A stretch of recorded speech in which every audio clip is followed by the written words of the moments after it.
And the House is now voting on the $1.2 trillion government funding package, leaving little time for the Senate to take up that measure before tonight's partial shutdown deadline.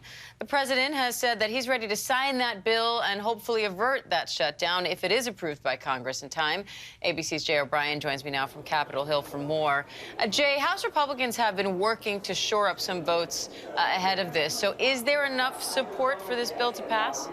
Well, the question has really been out on that one. So leadership sources yesterday were very confident that this would pass. Then overnight they got a little less confident because there were some pretty high-profile Republican defections saying that they would vote against this bill. Now I'm talking to lawmakers and House Republican leadership sources who feel a little bit more confident. But the reality is, Diane, it's almost certainly going to be Democrats that provide the votes needed to get this legislation across the goal line. The jury is out on if Speaker Mike Johnson can even get a majority of House Republicans to vote for this government funding package, because so many Republicans have come out and said that this package is not, in their view, conservative enough. It doesn't cut enough spending and things of that nature. One Republican, just minutes before this vote, was speaking on the House floor. He said this funding package was, quote unquote, garbage. So there is serious dissension amongst House Republicans.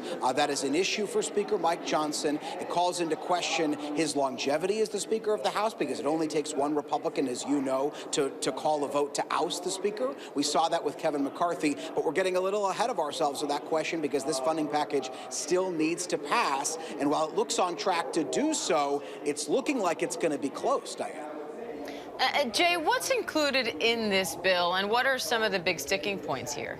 So the thing to remember is this is the first vote in this months-long saga, the first ever vote where the House will be voting to fully fund the federal government months after the deadline actually passed. They've been kicking the can down the road with temporary funding measures. Remember, a few weeks back, the House passed a partial grouping of bills that would fund part of the federal government, like the Department of Agriculture and the Department of Justice, etc. This is the next grouping of bills that, if they pass, will fully fund the federal government. In this is funding for the Department of Defense, the Department of State, the Department of Homeland Security, a lot of the thornier issues where Republicans and Democrats had to put aside a lot of policy differences and compromise to get these deals done. But again, will it get the requisite number of Republican votes it needs? And will there be some defections from Democrats on the left, too, that could tank this legislation? Again, I'm talking to lawmakers who believe it will pass, but also believe it will be close, and then they'll kick it on to the Senate, and it's up to the Senate to pass it in a timely manner to avert a shutdown, which is triggered by tonight at midnight. So, Jay, what comes next, and how realistic is it for this to be passed by that deadline?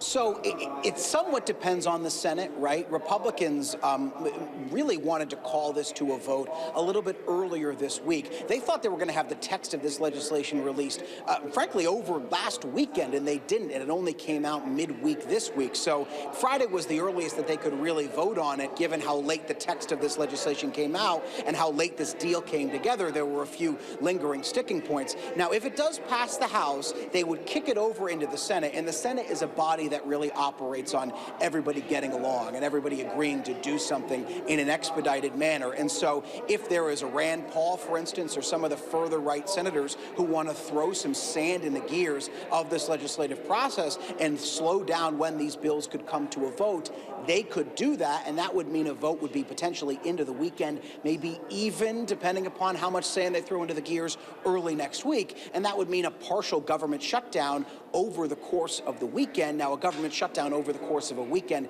is certainly not as significant as a government shutdown that lingers into a week, and not as significant as one that would last weeks, if not months. But the government would, in theory, technically shut down if the Senate didn't take this up tonight. All right, Jay O'Brien on Capitol Hill. Jay, thank you, and we will monitor that vote and bring you the results as we get them.